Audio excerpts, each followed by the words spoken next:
में से कई लोगों को ये पता नहीं होगा कि श्री राम मंदिर निर्माण के दौरान भी प्रधानमंत्री नरेंद्र मोदी ने कई ऐसे सुझाव दिए जिससे श्री राम मंदिर की दिव्यता और भव्यता में इजाफा हुआ है। इसके साथ साथ मंदिर सामाजिक समरसता का संदेश भी देगा।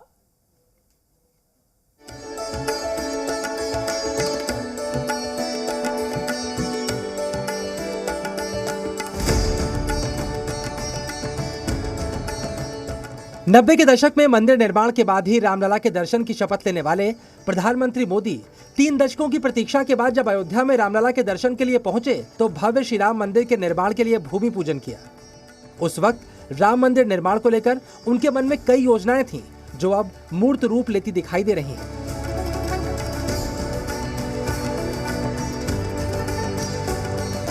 प्रधानमंत्री के निर्देश पर श्री राम मंदिर के निर्माण में आधुनिकता, संस्कृति और अनेकता में एकता का भी ख्याल रखा गया है। श्री राम मंदिर में कुछ ऐसी घटनाएं भी होंगी जो चमत्कार जैसी प्रतीत होंगी, लेकिन वो विज्ञान और वास्तुकला का कमाल होंगी। ऐसा ही एक चमत्कार होगा अगली रामनवमी के दिन। जो शिखर है उससे सूर्य की किरण आएगी केवल रामनवमी के दिन, और ठीक 12 बजे वो इस प्रकार से रिफ्लेक्ट होगी कि वह भगवान के माथे पर पड़े।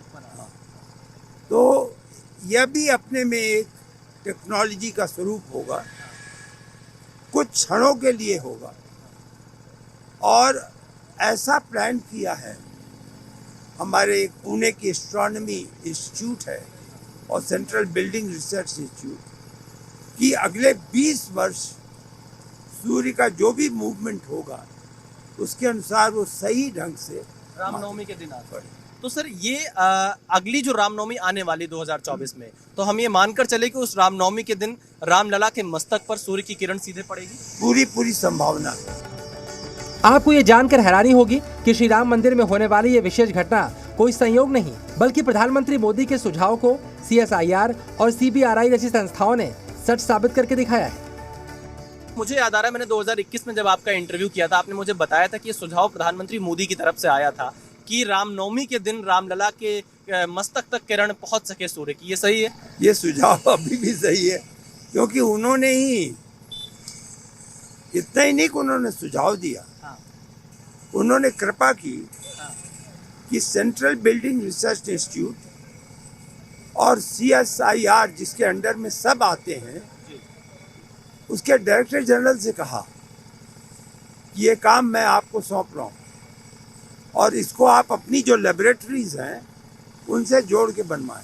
इसीलिए उन्होंने पुणे की एस्ट्रोनॉमिकल इंस्टीट्यूट को ढूंढा, सेंट्रल बिल्डिंग रिसर्च इंस्टीट्यूट को ढूंढा, और बेंगलोर में जो इसको बना सकते हैं एक प्राइवेट सेक्टर के लोग, उन सब को मिल करके ये किया गया। तो एक तरीके से सुझाव के अलावा इसके होने में उनका आशीर्वाद था। प्रधानमंत्री नरेंद्र मोदी ने न सिर्फ श्री राम मंदिर के लिए भूमि पूजन किया बल्कि इस बात का भी पूरा ख्याल रखा कि मंदिर निर्माण के दौरान किसी भी तरह की परेशानी न आए। भले ही प्रधानमंत्री का शेड्यूल कितना भी बिजी हो, लेकिन अगर बात श्री राम मंदिर की होती तो किसी भी वक्त हर बाधा को दूर करने के लिए वो तैयार दिखे। और क्या सुझाव राम मंदिर के लिए प्रधानमंत्री की तरफ से आए, और इस दौरान आपसे मतलब कितना फ्रिक्वेंटली वो बातचीत करते थे मंदिर के निर्माण के लिए? देखिए, फ्रीक्वेंसी बहुत ज्यादा नहीं थी। कुछ माह के अंतरकाल के बाद वो प्रगति जानना चाहते थे, तो प्रगति से उन्हें अवगत कराया गया। लेकिन कुछ चीजें वो अवश्य उत्सुक थे कि उसकी जानकारी उन्हें मिले। उनकी पहली उत्सुकता तो थी कोई कठिनाई तो नहीं है, और यदि यह जवाब मिल जाए उन्हें कि निर्माण में मुझे कोई कठिनाई नहीं है, तो लगभग वार्तालाप का कंक्लूजन खत्म हो जाता है। श्री राम मंदिर के निर्माण के लिए दिए गए प्रधानमंत्री के सुझावों की एक लंबी फेहरिस्त है जो संपूर्ण भारत को अयोध्या धाम और श्री राम मंदिर से जोड़ने का काम करेगी। श्री राम मंदिर परिसर में ऐसे कई छोटे छोटे मंदिर नजर आएंगे जो सिर्फ राम भक्तों की आस्था का केंद्र नहीं होंगे, बल्कि देश भर के राम भक्तों को राम नगरी से जोड़ेंगे। मंदिर इस प्रकार बनाओ कि भारत के हर दिशा से आने वाला भारतीय और जो विश्व में भारतीय है उसको यह विश्वास हो कि वो अपने मंदिर में जा रहा है। ऐसा नहीं लगे कि ये नॉर्थ इंडियन टेम्पल है। इसलिए कोशिश की गई है, कुछ आगे होगा। जैसे साउथ में गोपुरम होता है, आने वाले वर्ष में हम कोशिश करेंगे कि गोपुरम का निर्माण भी हो।